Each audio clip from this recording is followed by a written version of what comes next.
Win big with new DRF All Access Past Performances. With one best-in-class product, you now get all three past performance formats. Go to DRF.com and use coupon code 1FREEPP for a free single card today.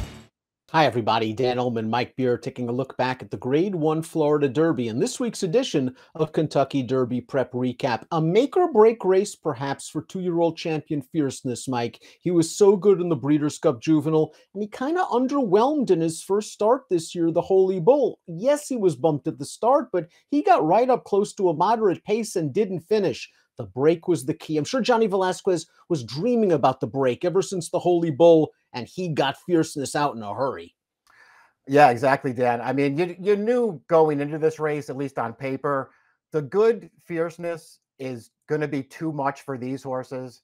And we got the good Fierceness on Saturday. I mean, there's nothing to see here. He makes the lead, and the race is over right now. We not only got the good Fierceness, we got the really, really good Fierceness. He made the lead so easily from that post, and now after going 24 seconds flat for the opening quarter, while uncontested on the lead, there's no excuse. Hades, the horse that defeated him in the Holy Bull when able to make the lead, well, he's stuck in mid-pack, the number 2 right now. He's already being ridden along. Yeah, he wasn't able to make the lead in here. He didn't get a very good trip thereafter, but he was also ridden along for most of the race here. He just didn't run the same kind of race here that he had run previously when he defeated Fierceness, who right now, Dan, is just in complete control of this race on the front end. And you're going to see everybody. It's a tight pack right now. They're all working hard, just trying to keep up with him, and they cannot do it. At this point, they're all just about off the bridle. Catalytic, a horse that came in certainly lacking the credentials of a Fierceness, but a horse with some upside, was chasing in second throughout. He's on the outside, poking his nose into second in front of Grand Mo the first. These horses are going to run 1, 2, 3. There's no closing going on behind them, and it makes me question the overall quality of this field, but it doesn't question Fierceness, who just destroyed them. Yeah, you could tell it was a pretty weak field on the way into the race. I don't think this is any surprise what's happening behind the winner here. To Catalytic's credit, and to the credit of Julien Leparoux, who was riding in this race, he had the right plan in here. They got right behind Fierceness early in this race and tried to follow him. They can't do that. He's pretty game to hold on here. He's clearly second best in this race. The other two horses who took money in here, they're going to wind up finishing 4th and 5th. I didn't love the trip Hades got. Conquest Warrior, though, who had a bit of a reputation and had a lot to prove in this race, to me, he didn't run that well in here. I completely agree. And as we saw Fierceness just cruise under the wire in the manner of a morning workout, no one was threatening him. Let's talk a little bit about Conquest Warrior. You're right. He was the second choice in this race. He was taking a big step up in class off some impressive victories against lighter competition. And he just never really showed any sort of spark. Yeah, that was my problem with him. I mean, they did rate him as they've, been wanting to do in all of his races. They took him back, but he got over pretty easily, Dan. He got to save a ton of ground. I don't know if you have a different view of this. I didn't see any trouble for this horse. He never had to leave the rail. He never got stopped. And he also never made any kind of a serious run into this race. He just sucked along on the rail, and then he got outdueled for 3rd in this race by a long shot. Hades, of course, won the Holy Bull, keeping his undefeated streak intact. And this was kind of the acid test for him. Could he do it again? Was the Holy Bull a fluke? Hades didn't get to the front this time. He settled in behind. And I don't know, do you think Paco Lopez could have been a bit more aggressive going into the first turn with this guy? Yeah, I wonder. Listen, it just felt like this time they beat him to the lead. In his most recent start, the one before this, he had an easy time getting to the lead. This time, other horses went aggressively, including Fierceness, including Grand Mo the first, who got to the lead and the rail. And Hades just had to steady a little bit going into the first turn. But after that, he was under a ride basically the entire way. You can go back and watch the whole replay, Dan, and you can see this horse. He gets into a little traffic around the second turn. He actually winds up last, and then they just take him wide and he runs on again at the end. I didn't love the trip that he got, but it was also a pretty decided step backward from his prior race. Now, horses coming out of the Fountain of Youth, not named Dornoch, who is going to be running in the Bluegrass, it looks like, later this week, or the Wood Memorial. They haven't drawn those races just yet.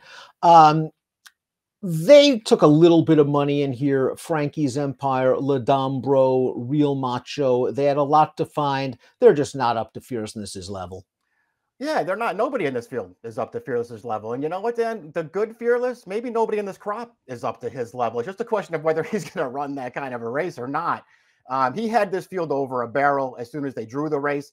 He buried them on the track. And I don't feel like this is the kind of race, maybe outside of Conquest Warrior because he had something to prove here. I don't think you want to be too hard on the other horses. Now, Catalytic earned 50 Kentucky Derby qualifying points with his runner-up effort. He's likely going to make it into the starting gate if the connections decide to go on with it. Is he just simply a hopeless case against much tougher competition while having to face Fearless yet again? I mean, it sort of seems like that. I'll give him all the credit he deserves for being second best in this race. And by the way, clearly second best in this race. He ran fine. But there's nothing that he's done through only 3 starts so far that makes you feel like he's going to be a serious contender on the first Saturday in May.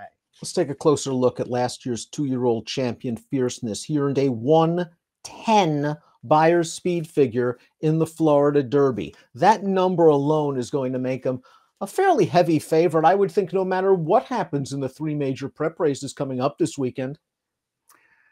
It sort of feels that way. I wonder how much, there are enough questions about this horse, and that I wonder if it leaves the door open for enough people to stray away from him, so he's not a really big favorite. Because listen, there's a case to be made that he should be a really big favorite in that race. 3 of his 5 starts, and it's hard to get past the 2 losses, but the other 3, they just make him the best horse, in my opinion. He's by City of Light. He's out of a quality mare, Nona Bella, I believe, is a half or a full to Outwork, who won the Wood Memorial. There's a lot of distance and a lot of class in this pedigree. The fact that he was able to get the mile and an 1/8 makes me think that if he gets the trip, and it's kind of all about Fierceness getting into a comfort zone, the first 3/8 of a mile. If he gets into a comfort zone, I don't see a 1.25 miles being an issue. Yeah, I don't either. And that's really what it's all about. And it's what makes it really, really interesting. In him, a very interesting case come the Derby, Dan, because you can't just go into that race and expect everything to go perfectly for him. And when things haven't gone perfectly for him, let's just be honest, he's been pretty mediocre. But man, it just feels like the talent is clearly there if somehow he works out the right trip. The combination of Mike Rapoli, Todd Pletcher, John Velasquez breathe a huge sigh of relief as Fierceness struts his stuff in the Florida Derby. Let's take a look at the prices. He went off chalk in here, $420 to win. Catalytic at 29 to 1 makes your exacta, and Grand Mo the First at 21 to 1 makes your trifecta, but they were nowhere near hailing range of Fierceness, who now is just going to go to Kentucky and is likely going to be a pretty strong favorite in the Derby.